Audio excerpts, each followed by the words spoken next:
نہیں کرنی چاہیے. انہوں نے کہیں پہ سائفر کا لفظ کا نام نہیں لیا اور ایک ایف آئی آر جو ہے اس کے اندر ہی 8 دفعہ ایف آئی آر میں سائفر کا نام لکھا ہوا ہے. سو ہمیں بالکل نہیں لگتا کہ ایسی کوئی چیز ہوئی ہے. وہ کسی چیز کے گناہ گار ہیں, ان کو بھی نہیں لگتا. انہوں نے بارہا اپنے وکلاء کے ساتھ, اپنی فیملی کے ساتھ ملاقات میں یہ کہا ہے کہ ہم بالکل ملک کے ساتھ وفاداری ان کا اولین فریضہ رہا ہے اور وہ اس میں ابھی بھی بلیو کرتے ہیں اور باقاعدہ ایک بہادری کے ساتھ اس ٹرائل کو فیس کر رہے ہیں. کل بھی 4 بجے تک ہیئرنگ تھی, وہ کمرہ عدالت میں موجود تھے اور وہ سارا کچھ دیکھ رہے ہیں. پوری طرح اس ٹرائل میں اپنا لیگل پروٹیسٹ بھی رجسٹر کر رہے ہیں لیکن اس میں پارٹیسپیٹ بھی کر رہے ہیں.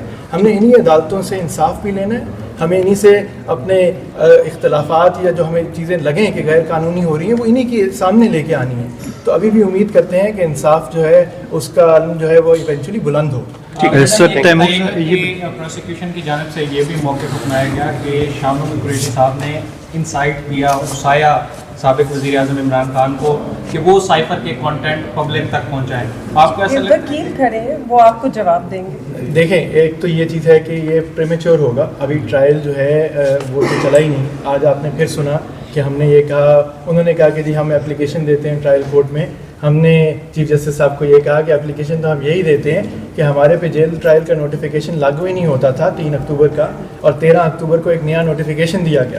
اگر پروسیکیوشن کی یہ سرکار کی غلطی ہے, اس کا خمیازہ ہم کیوں بھگتیں؟ اس کا جو فیصلہ ہے اس کا فیصلہ اس عدالت نے کرنا ہے. ٹھیک ہے, اب جو جہاں تک وہ باتیں کر رہے ہیں ہمارے سامنے تو انہوں نے مواد ہی کچھ نہیں دیا. ہم نے سپلائی آف ڈاکیومنٹس کی باتیں کی ہیں, اپلیکیشن متعدد دے چکے ہیں اور اسلام آباد ہائی کورٹ کے سامنے بھی ہے.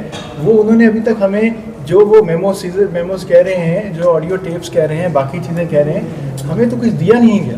سو ہمارے پاس جو انفارمیشن اس وقت موجود ہے اور جو ہمارا کلائنٹ بارہا شاہ محمود صاحب ایک بات کرتے ہیں کہ انہوں نے بالکل کوئی انسائٹمنٹ کی بات نہیں کی. انہوں نے رولز آف بزنس کے تحت وقت کے وزیر خارجہ کے طور پہ اپنے چیف ایگزیکٹو وزیر اعظم کو جو ان کا فرض بنتا تھا اتنی چیز بتائی ہے. انہوں نے کوئی اپنے ہاتھ سے سائفر نہیں دیا.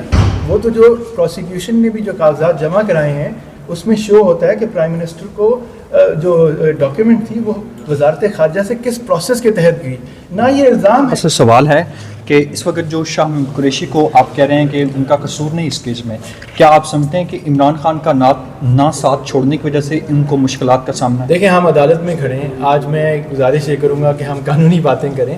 سیاست کی بات نہ ان کی بیٹی نے کی ہے نہ میں کرنا چاہوں گا. سیاست کی بات ہم بعد میں باہر کر سکتے ہیں. ہم ابھی قانونی ڈفرینٹ کویسچن ہے کہ اگر شاہ محمود قریشی جو ہے وہ جیل میں ہی رہتے ہیں یا ان کو کوئی سزا یا کوئی ایسی سچویشن بنتی ہے تو آئندہ الیکشن میں آپ کی فیملی میں سے اور لوگ جو ہے وہ ان ہوں گے اس میں سیاست آپ دیکھ لیجئے, آپ مطلب رک جائے نا, ہر چیز سب سوال کے جواب آپ کو ابھی چاہیے. ابھی ہم کورٹ کے آرڈر کا انتظار کر رہے ہیں. ٹھیک ہے, ایک سوال تھا. محمود صاحب سے آپ کی ملاقات ہوئی ہے, انہوں نے اعظم خان صاحب بھی گواہ بنے, انہوں نے کوئی ایسی بات آپ کو بتائی کہ ہم ایسی باتیں نہیں کرتے. ہم جب جاتے ہیں ہم اپنی باتیں کرتے ہیں. میں ان کو بچوں کے بارے میں بتاتی ہوں, اپنے اپڈیٹس دیتے ہیں. ہم اپنی پرائیویٹ باتیں کرتے ہیں.